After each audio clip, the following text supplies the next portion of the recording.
বেশি ফাইল দেখতে পাচ্ছি নিয়ে বেরোচ্ছেন ইডির আধিকারিক নিয়ে বেরোচ্ছেন। মুখ্যমন্ত্রী এত প্রবীণ পলিটিশিয়ান হয়ে এই আইন বিরুদ্ধ কাজটা কোন স্বার্থে করলেন? তার মানে কি ডাল মে কুচ কালা না, পুরো ডালটা কালা। ওই ফাইলটার মধ্যে তার কয়লা চুরির সাথে যুক্ত তার দলের সর্বভারতীয় সভাপতি অভিষেক ব্যানার্জি, যিনি একাধিকবার কয়লা কেলেঙ্কারিতে নাম উঠে এসেছে, শুনে ডাকও পেয়েছিলেন তিনি, তার নাম ছিল। জেনে রাখুন এই অপারেশনটা স্টার্ট করেছে ভোট সভা থেকে। আমি মনে করি এটা ক্রাইম। আইপ্যাকের অফিস কি তৃণমূলের পার্টির অফিস, না আইপ্যাক সরকারি কোনো দল? সেখানে 22-এর ফাইলটা কি করছিল? সবুজ ফাইলটা কি ছিল? একাধিক এরকম প্রশ্ন। কারণ এই ফাইল লোপাটের দীর্ঘ ইতিহাস রাজ্য সরকারের আছে। কুণাল ঘোষ নিজে বলেছে যে কারি কারি বস্তা বস্তা টাকা সারদার মুখ্যমন্ত্রীর বাড়িতে রাখা ছিল, আমার সামনে মুখোমুখি বসিয়ে আমার সাথে ইন্টারোগেশন করুক সিবিআই। শাহজাহান তৃণমূলের গোস্তেপো বাহিনী, ভোট লুটেরা বাহিনী, ধর্ষণ, খুন, রাহাজানির বাহিনী, ভোট লুটের অন্যতম কারিগর শেখ শাহজাহানকে যখন ইডি করতে গিয়েছিল তল্লাশি তার বাড়ি, মনে আছে? ইডি আধিকারিকের মাথা ফাটিয়ে দেওয়া হয়েছিল, মনে আছে? রাজীব কুমারকে যখন তার বাড়িতে সিবিআই আধিকারিকরা এসেছিল সারদা মামলায় তথ্য লোপাট করা, লাল ডায়েরি, পেন ড্রাইভ, ডেলোর মিটিংয়ের একাধিক জিনিস তিনি যে লোপাট করেছিলেন, এই অভিযোগে যখন তদন্ত করতে আসে মুখ্যমন্ত্রী মমতা ব্যানার্জি তার সাঙ্গপাঙ্গদের নিয়ে ধর্নায় বসে পড়েছিল। এটা তার সংবিধান প্রদত্ত যে ক্ষমতা, সংবিধান প্রদত্ত যে পবিত্র সংবিধান তাকে যে জায়গাটা দিয়েছে 164 H উপধারায়, তিনি সেটা করতে পারেন না, তিনি করেছিলেন। এ রাজ্যে এনআইএ উলুবেড়িয়ায় মার খেয়েছে, মুর্শিদাবাদে মার খেয়েছে। কেন্দ্রীয় নির্বাচন কমিশন কি বলেছিল?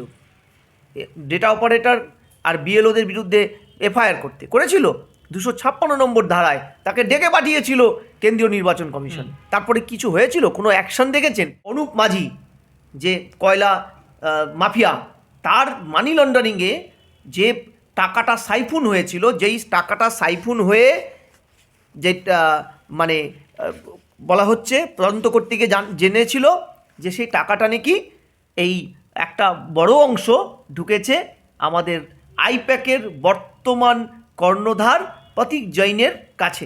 আইপিসি 332 যেটা বিএনএসএ 224, আইপিসি 333 যেটা বিএনএসএ 121, এই ধারাগুলোতে স্পষ্ট লেখা আছে সরকারি আধিকারিকদের কাজে বাধা দিলে কি হতে পারে? কগনিজেবল নন বেলেবল অফেন্স। 4 ঘন্টা 5 ঘন্টা আগে পৌঁছে গেল ইডি সিবিআই, তারপরে 5 ঘন্টা পরে মুখ্যমন্ত্রী পৌঁছলেন, বিনা বাধায় ঢুকে পড়লেন, সমস্ত ফাইল স্পেসিফিক তুলে আনলেন। ইডি অফিসাররা তাহলে কি জোগাড় করলো? 5 ঘন্টা আগে লুডো খেলছিল ইডি অফিসাররা, নাকি চাউমিন বানাচ্ছিলেন ইডি অফিসাররা 5 ঘন্টা? ইতিহাস বিকৃতি করার ক্ষেত্রে রাজ্যের মুখ্যমন্ত্রীর অবদান অনস্বীকার্য।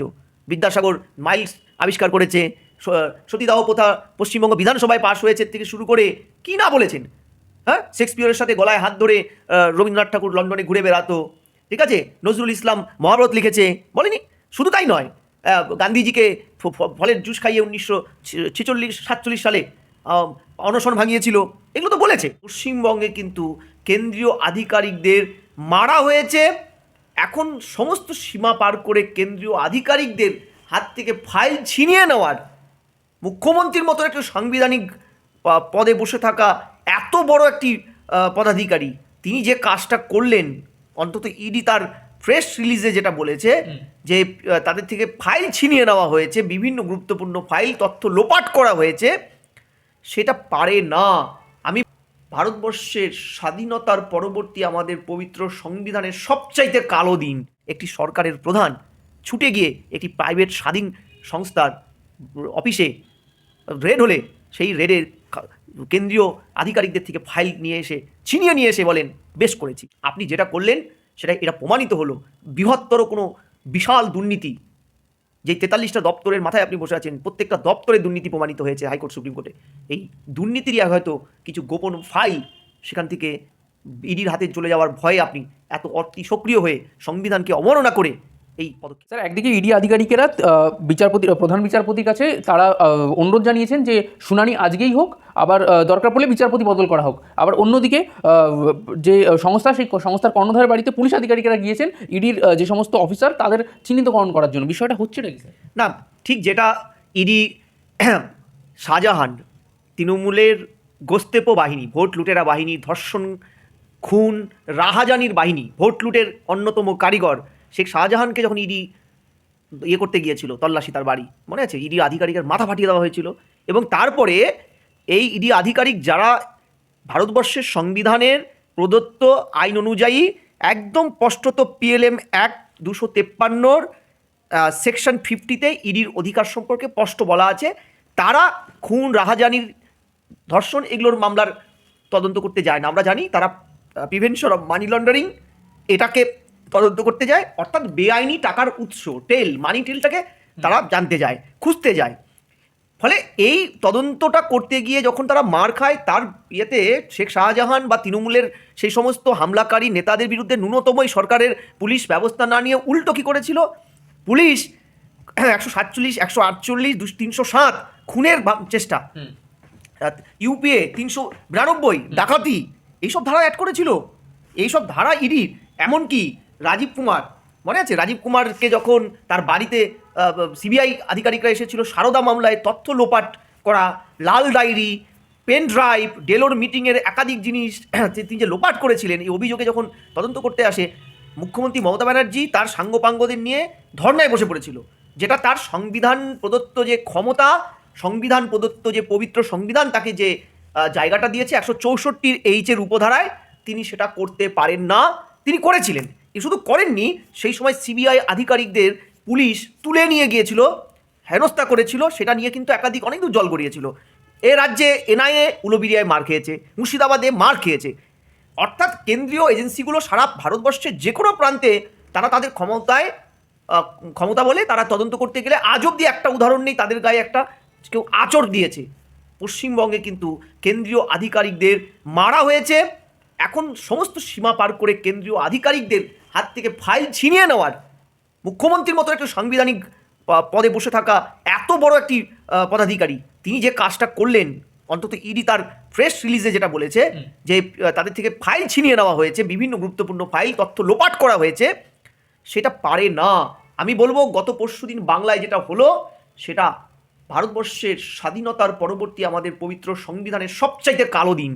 দ্বিতীয়বার এটা উনি করলেন, দ্বিতীয়বার করলেন, এবং করলেন শুধু নয়, নিজের পদের অবমাননা করলেন, সংবিধানের অবমাননা করলেন, এবং উল্টো তার পুলিশ দিয়ে এই ইডি আধিকারিকদের উপরে বিভিন্ন মামলা করলেন, মিথ্যে মামলা করলেন। এবার হেনস্থা, চমকানো, ধমকানো, পুলিশ পাঠানো কেন? আপনারা সমঝে যান, এ রাজ্যে আমাদের চুরি চামারির কোনো ফাইল ওপেন করতে যাবেন না, তাহলে এর চাইতে ভয়ানক কিছু হবে এই বার্তাটা দেওয়া। কিন্তু পাল্টা স্বরাষ্ট্রমন্ত্রকের তরফ থেকেও কিন্তু ইডি আধিকারিকদের যারা এই ইন্টারোগেশন করা, সেদিন এই পর্বে যে সমস্ত আধিকারিক মনোজ বর্মার নেতৃত্বে যারা এই কাজটা করেছিলেন, তাদেরও কিন্তু তালিকা খোঁজখবর হচ্ছে। আমি জানি না, নাড্ডার 2002 সালের ডিসেম্বর মাসে নাড্ডার গাড়ি আক্রমণের পরে 4 জন আইপিএসকে কল করা হয়েছিল দিল্লি, তারপরে তার কি হয়েছে আমরা জানি না। কেন্দ্র সরকার কি করেছে, তাদের স্বরাষ্ট্রমন্ত্রক কী করেছে আমরা জানি না। আমরা আলাপন বন্দ্যোপাধ্যায় এত যোগ্য একজন আমলা, এত দুধে আমলা, গর্ব হয় তাকে দেখে।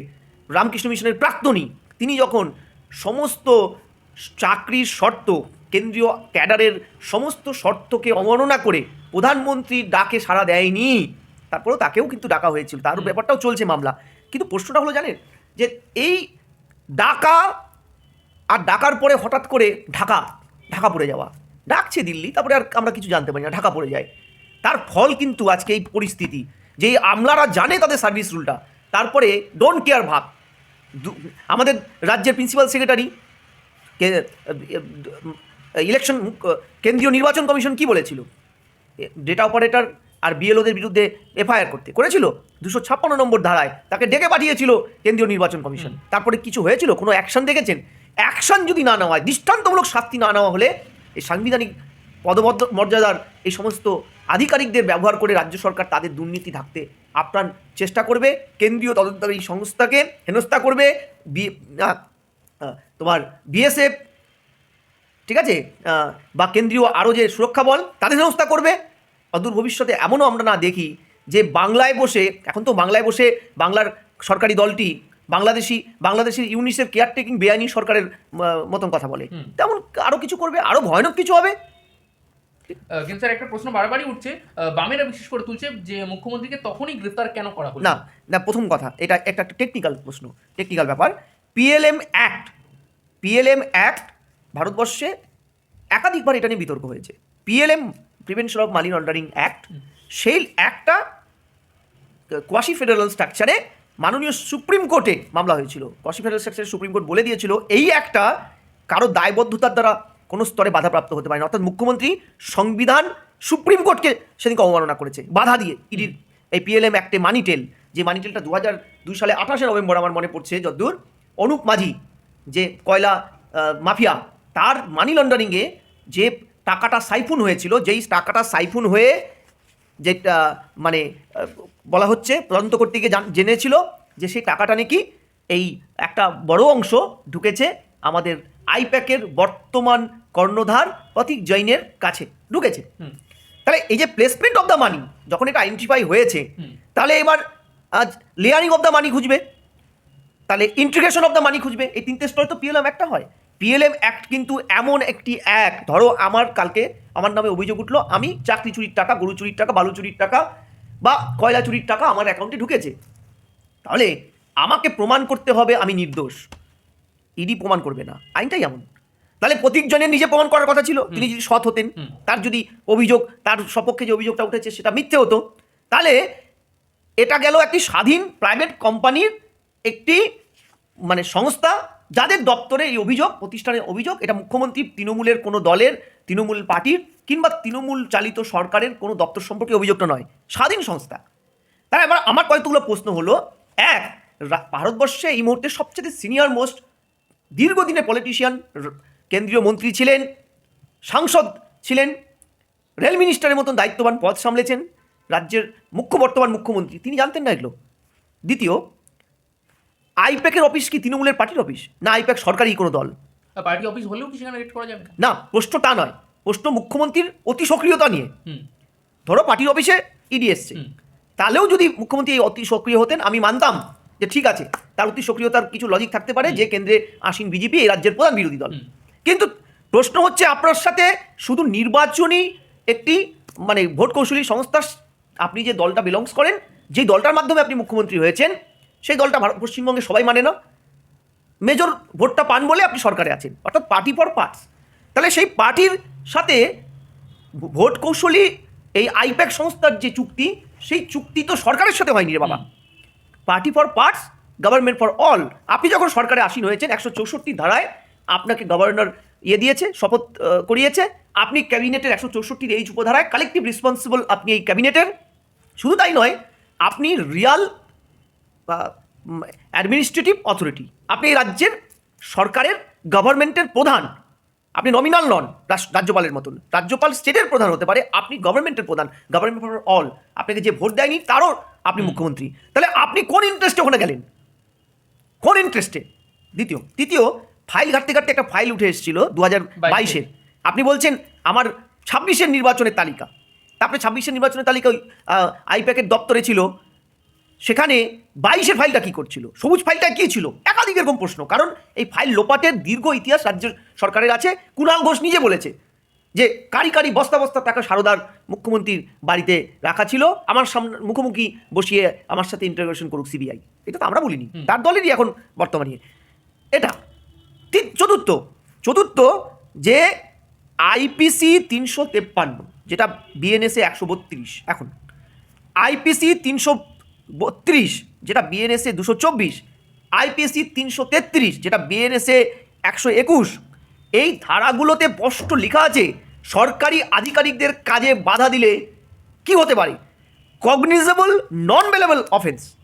তাহলে কেন আপনি এটা করলেন? এটা এই সাইড থেকে। দ্বিতীয়, তুমি বলছিলে কেন এফআইআর করলো না? দেখো, ইডি পিএলএম অ্যাক্টের মতন ভয়ানক একটা কার্যকর করে, কিন্তু তার অধিকারে, তার সংবিধানে লেখা আছে ইডি সরাসরি এফআইআর করতে পারে না। ইডি একটা ইসিআইআর ড্র করতে পারে কোর্টের কাছে, এই বেসিসে কোর্টের কাছে তদন্তের পারমিশন চাইতে পারে, বা অ্যাকশনের পারমিশন চাইতে পারে, বা এফআইআরের পারমিশন চাইতে পারে, তার হাত বাঁধা। তাহলে আমার প্রশ্নটা হচ্ছে যে মুখ্যমন্ত্রী এত প্রবীণ পলিটিশিয়ান হয়ে এই আইন বিরুদ্ধ কাজটা কোন স্বার্থে করলেন? তার মানে কি ডাল মে কুচ কালা না, পুরো ডালটা কালা। ওই ফাইলটার মধ্যে তার কয়লা চুরির সাথে যুক্ত তার দলের সর্বভারতীয় সভাপতি অভিষেক ব্যানার্জি, যিনি একাধিকবার কয়লা কেলেঙ্কারিতে নাম উঠে এসেছে, শুনে ডাকও পেয়েছিলেন তিনি, তার নাম ছিল? প্রশ্ন এটা। নাকি আরও লোকের নাম ছিল? কারণ বিনয় মিশ্র যুব তৃণমূল নেতা, এই দেশ থেকে পালিয়ে গেছে, তার নামও কিন্তু কয়লা কেলেঙ্কারিতে ছিল, তিনি পালিয়ে গেছেন, দেশ থেকে পালিয়ে গেছেন। এই যে ঘটনাগুলো, এমনকি অনুব্রত মণ্ডলের নামও উঠেছিল কয়লা পাচারে, বালু পাচারে, গরু পাচারে। আমার কথাটা হচ্ছে, তার মানে এত বড় ঘটনা, সংবিধানের শপথ নিয়ে সংবিধানকে বুড়ো আঙুল দেখিয়ে তছনছ করে দিয়ে সংবিধানকে কালো অক্ষরে বর্ণনায় যিনি লিখলেন স্বর্ণাক্ষরে, তার সেই মুখ্যমন্ত্রীর বেসিক ইন্টারেস্টটা কী ছিল? আর যদি ইডির অ্যাসপেক্টে বলো, আমি যতদূর শুনলাম ইডি প্রতীক জেনের বাড়ি এবং অফিসে অনেক আগে পৌঁছে গেছিল, তাই তো? কেন্দ্রীয় বা রাজ্যের আধিকারিকরা, বিশেষ করে এই ধরনের তদন্ত, পুলিশ বা আর্থিক তদন্তগুলো যে সংস্থাগুলো করে, তারা গভীর রাতে, ভোর রাতের দিকে করে, চারিদিকে ঘিরে সুচ্ছাগ্র ছিদ্র থাকবে না, মাছি গলার জায়গা দেবে না, পুরো সিল করে কোথাও কোথাও 144 জারি করে সেই বাড়িটা তল্লাশি করা হয়। 4 ঘন্টা 5 ঘন্টা আগে পৌঁছে গেল ইডি সিবিআই, তারপরে 5 ঘন্টা পরে মুখ্যমন্ত্রী পৌঁছলেন, বিনা বাধায় ঢুকে পড়লেন, সমস্ত ফাইল স্পেসিফিক তুলে আনলেন। ইডি অফিসাররা তাহলে কি জোগাড় করলো 5 ঘন্টা আগে? লুডো খেলছিল ইডি অফিসাররা, নাকি চাউমিন বানাচ্ছিল? চাউমিন বানাচ্ছিলেন ইডি অফিসাররা 5 ঘন্টা ধরে। প্রশ্ন আরও রইল যে কোর্টে মামলা দু তরফের হয়েছে, হঠাৎ করে কোর্ট চত্বরে ক্যাওয়াটিক সিচুয়েশন করে যখন মামলার শুনানিটা ডিলেট করে দেওয়া হলো, আইনজীবী যিনি প্রেজেন্ট ছিলেন, আমি সেই আইনজীবীদের মধ্যে একজন ছিলেন তৃণমূলের সাংসদ কল্যাণ ব্যানার্জি, আমি বলছি বিচারপতি, তারা এই মামলার গুরুত্ব বুঝে নিয়ে শুনানিটা করতে পারতো না? চেয়ার ছেড়ে চলে যাওয়ার জায়গায় চলে আসলো। অতীতেও এই রকম কোর্ট চত্বরে একাধিক ক্যাওটিক সিচুয়েশন চেষ্টা হয়েছে শাসক দলের নেতৃত্বে। বিচারপতি রাজশেখর মান্থার বাড়িতে পোস্টারিং হয়েছে, তা কেউ অ্যারেস্ট হয়নি সিসিটিভি ফুটেজ দেখার পরেও। তাহলে প্রশ্ন হলো, তাহলে এই পুরো প্রক্রিয়াটায় শাসক বিরোধীদের মাঝখানে ইডি সিবিআই কি জাতা কলে পড়ে চিড়েচাপটা হলো? এই তদন্তটা কি আদৌ কিছু হবে? ধরলাম কাল হাইকোর্টের 14 তারিখে শুনলাম রায়, 14 তারিখে হাইকোর্ট রায় দিল, মুখ্যমন্ত্রী যে কাগজগুলো নিয়ে গেছেন তার মধ্যে যদি কোনো গোপনীয়তাই না থাকে, ইডি সিবিআইকে দেওয়া হোক। আমরা কি সরব করে বলতে পারবো যেটা নিয়ে গেছিল, যে ফিজিক্যাল ডকুমেন্টসগুলো নিয়েছিল, যে electronics gadgets, pen drive, laptop নিয়েছিল, হার্ড ডিস্ক নিয়েছিল মুখ্যমন্ত্রী, এসইউভি গাড়ির পিছনে কারি তুললো, সবগুলো অবিকৃত অবস্থায় ইডি পাবে? এই হাজার হাজার প্রশ্ন। আমি তোমায় তার একটাই উত্তর বলছি, এই ঘটনাগুলো এই রাজ্যে 11 সালের পর থেকে রাজ্যবাসী, ভারতবাসী একাধিকবার দেখেছে আর ভেবেছে বাঙালিরা হয়তো এমনই রাজনীতি করে যেখানে দুর্নীতি আর বাঙালির রাজনীতি সমার্থক রূপ নিয়েছে। এটা অন্য রাজ্যে যাও, অন্য রাজ্যে এই কথাগুলো ওঠে, আমাদের শুনতে হয়। মুখ্যমন্ত্রী থাকবেন না, অভিষেক ব্যানার্জি থাকবেন না যুগের নিয়মে, তৃণমূলও একদিন হয়তো চলে যাবেন, কিন্তু ভারতবর্ষের পলিটিক্যাল হিস্ট্রি লিখতে গিয়ে এই রকম সম্পূর্ণ আইন বিরুদ্ধ, কখনো আসামিকে জেল থেকে মুখ্যমন্ত্রী ছিনিয়ে আনছেন নিজে পুলিশ মন্ত্রী হয়ে, কখনো একজন পুলিশ মন্ত্রী সরাসরি তার সরকারের একজন আমলার বাড়িতে রেড হলে তার রেডে তিনি সৎ না অসৎ সেটা প্রমাণ করার অপেক্ষা না করেই ঝাঁপিয়ে পড়ে তাকে বাঁচানোর জন্য ধর্নায় বসেছে। এর উদাহরণ ভারতবর্ষে কোথাও নেই, নজির থেকে নজিরবিহীন।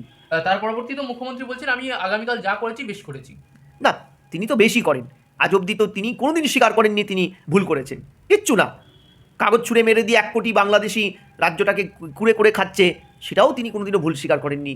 এখন ঠিক তার উল্টো কথা বলছে, একজনও বাংলাদেশি অনুপ্রবেশকারী নেই, কোনো কিচ্ছু হয়নি, একটা চাকরি চুরি হয়নি, একটা কিছু না, ভুলভাল হিন্দু ধর্মের বিভিন্ন শ্লোকগুলোকে আওড়ে যে মিথ্যাচার উনি করেন আজ অবধি, বা ইতিহাস বিকৃতি করার ক্ষেত্রে রাজ্যের মুখ্যমন্ত্রীর অবদান অনস্বীকার্য। বিদ্যাসাগর মাইলস আবিষ্কার করেছে, সতীদাহ প্রথা পশ্চিমবঙ্গ বিধানসভায় পাশ হয়েছে থেকে শুরু করে কি না বলেছেন। হ্যাঁ, শেক্সপিয়রের সাথে গলায় হাত ধরে রবীন্দ্রনাথ ঠাকুর লন্ডনে ঘুরে বেড়াতো, ঠিক আছে, নজরুল ইসলাম মহাভারত লিখেছে, বলেনি?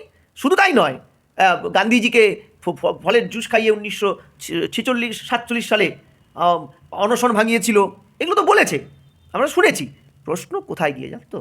প্রশ্ন হচ্ছে এই রাজ্যের বাঙালি যারা রাজনৈতিক দিক থেকে একটা সময় ভারতবর্ষে সমাদৃত ছিল নেতাজি, আশুতোষ মুখোপাধ্যায়, চিত্তরঞ্জন দাশগুপ্ত, বিপিন পাল, ঠিক আছে, উমেশচন্দ্র বন্দ্যোপাধ্যায়, জাতীয় কংগ্রেসের প্রথম প্রেসিডেন্ট, আর কত নাম নেব।